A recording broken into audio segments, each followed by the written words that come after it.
JB now having a look down the inside. Andrew Badecki covering the line quite well. You can see John Bauer under brakes is very strong. Andrew Badecki's car accelerates off the corner and has got good straight line speed. So that little difference between them around here, the bigger engine in the Camaro, just opens up that little gap you can see there. But JB can catch it back up under brakes and in the handling area. So Badecki running a little wide. You can see JB's car nice and tight. That shows that the balance in the car is good. He's able to turn it. The front grip's there. And what you can do is rotate the car in the middle of these faster corners and get it out of there quickly. And that's the strength that that little Tirana's got over the big Camaro. Two guys with so much history and experience. Both were open wheel stars back in the 70s and 80s. Bauer, former Gold Star champion of Australia before winning the Australian Touring Car Championship back in 1995. Two-time Bathurst winner with Dick Johnson. John Bauer there using less road than Andrew Badecki. The car's neat and tidy and clean. He's got the strength in the braking area, but can he turn it into a passing manoeuvre? Andrew Badecki gives him some room. JB thinks about it. He's now under his rear wing there, under the rear bumper bar, I should say, in terms of turn 5. Trying to get a good run into turn 6. But again, the Camaro opens up a little gap. JB looks down the inside, gets the rear quarter. Oh, he's close. He's not one of the people I like to have in my mirrors, John Bauer. Oh, he's even worse in front of you. Exactly. Don't worry about that. Exactly right. It's Leo Tobin getting messy down here in the final turn on the Pro Sports cars. We saw him have a moment yesterday in practice, going off the track in turn number 1. Yeah, definitely having John Bauer in the mirrors is more fun than having him in front of you, I can assure you of that. Trying to pass that guy is difficult. Trying to keep him out's even, you know, he's hard, but I reckon trying to pass him's harder. So he's known for it. He's always had one of the widest Touring Car Masters car on the racetrack. But right at the moment, Andrew seems to have opened up that little gap.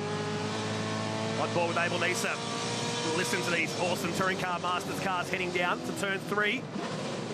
Oh, dramas here for the 99 car. This is Michael Ubergang. We saw him have dramas yesterday in practice. This is the car that John English, yep, the same John English that drove at Bathurst in the 80s, was scheduled to drive. He actually has damaged a couple of discs in his back. He fell off a boat in the lead up to this.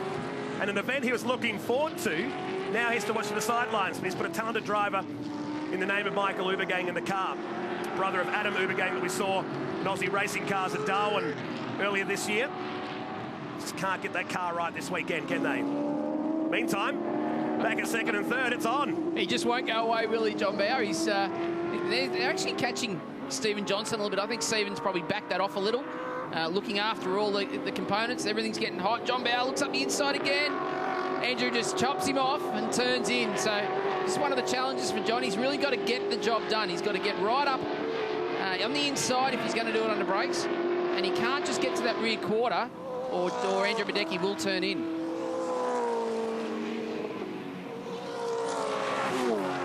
I wonder what it's like for John Bauer. He's trying to find a way past Andrew Badecki and watching his own race car out in front winning the race. So it's quite exciting for him. They want to be up to P2 and we continue that Johnson-Bauer battle that we've now seen over the last couple of races. It's fantastic. Let's go back to another cool battle between Jimmy Richards and Glenn Seaton. Famous surnames right through our Touring Car Masters field this year.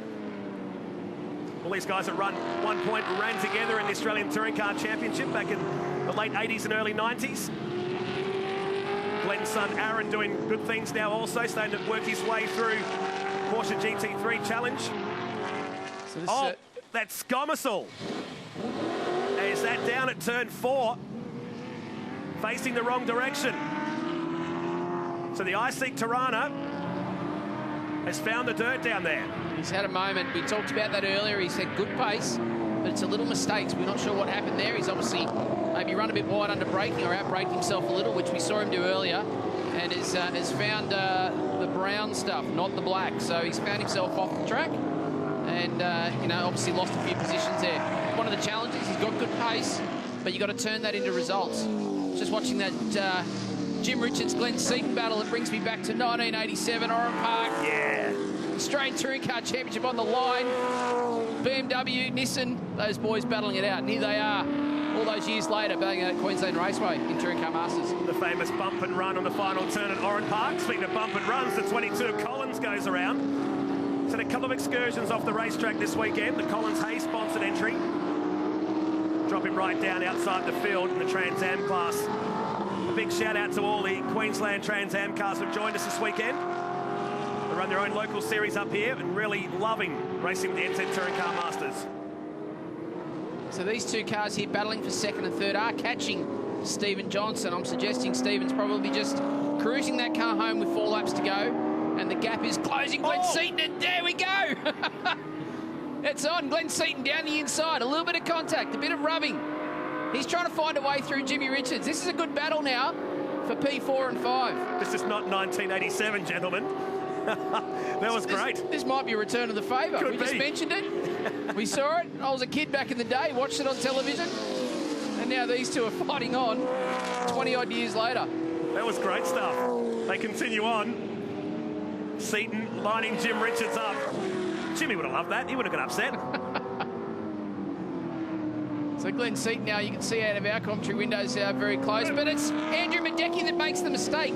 Gives John Bower that little bit of an opportunity, and now they're going to drag race up to turn 4. So we've got a battle for P2 and a battle for P3 and 4 here. 4 and 5 going on throughout the field, and they're both closing in on Stephen Johnson, who's actually not pulling away. He's settled now, hasn't he? Got out to about 3.5 seconds momentarily. It's back to 2. Are the tyres starting to show a bit of signs now, do you think? Well, we've got 3 to go, so he's probably managing that gap well. And you can see the battle these two are having behind. That little mistake Andrew Medecky's made, it's given John Bower a sniff. It's given him an opportunity. Will he be able to turn that into second place? He's going to keep that pressure on. And this is where Andrew Medecky needs to grab the mirror and rip it off the windscreen and go, I'm just looking forward. I'm not going to worry about John Bower now. In the background, you've got Glenn Seaton side by side there with Jimmy Richards up into turn 1. And this time, he cleanly does it into turn 1. So Seaton moves up a position now into P4. Now Jimmy might return the favour down at treacherous turn 3. Glenn gets a good run off turn 2. Jimmy Richards right tucked in behind him, going down the back straight. John Bower right up behind Andrew Medecky. That gets, I was going to say Jim Richards now down the outside of Glenn Seaton. So this battle continues. It's been going on for a few laps now. Jimmy tries the undercut. He's going to get back. Can he find a way, the acceleration of that Javelin, the bigger engine over the smaller engine Mustang? Can he use that to his advantage and get back up in front of Glenn Seaton? If only we had an in-car camera in Seaton then looking across at Richards, remind you of that old Bathurst shot running up Mountain Straight all those years ago. Jimmy had the presence of mind to give the thumbs up to race cam. I reckon if you had a camera in there, you'd look at the smiles on their faces. They'd be loving this at the moment. A good battle, having fun, racing hard, and doing it fair and even, and it's good to see. Meantime, it's 1 lap to go for Stephen Johnson. On home soil. He was in Belgium last weekend and was a guest at the Spa 24 Hour. Oh no, Mark King has gone around now.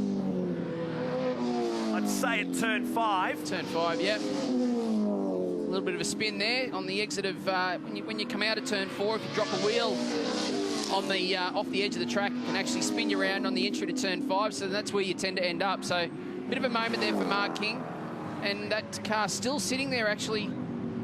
Which could cause a problem for this traffic coming through. So need to see Mark King trying to get that car moving and out of the way. If he's stuck down there, it'll be a yellow flag down in that section as Bower's running out of time to get past Medecky here with half a lap remaining. Johnson, the margin just under 2 seconds. We'll see him come through this shot in a moment. The lap car ahead. Bower has one last shot. I mean, the run at turn 6, you'd think. It's going to be a run at turn 6, but traffic could play into this as well because they're about to arrive on one of the lap cars, which is going to play into it. Andrew Medecky down the inside of that traffic, but it's Stephen Johnson that's got a clean set of heels and is going to put himself in a position where he's going to win yet another Touring Car Masters race in Mustang Sally. It's going to be his 6th win of the year and his first one here in Queensland Raceway. Stephen Johnson wins race 1 of the NZ Touring Car Masters. Medecky holds on for 2nd place. Bower will get 3rd. Glenn Seaton will get to 4th. Jimmy Richards will be 5th. And another awesome battle for 8th and 9th here between Greg Crick and Tony Karanfilowski, who pulls out to make the pass. Is he going to do it? No, would be the answer on that one. It was only 600ths of a second at the finish line. Great race to start the weekend.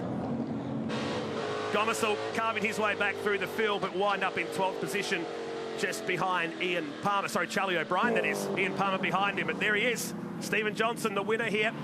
Pole position under the previous record and continues on his dominant form in NZ Touring Car Masters this year. 1 second clear of Andrew Miedeke. John Bowe was third. Back to Seaton, Richards, Kasulki.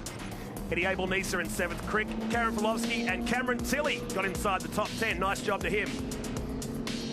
Over the page to Charlie O'Brien, first the Trans Am cars, Jason Gomersall, Ian Palmer, Cameron Mason, who's a bit bleary-eyed after driving it from Newcastle overnight.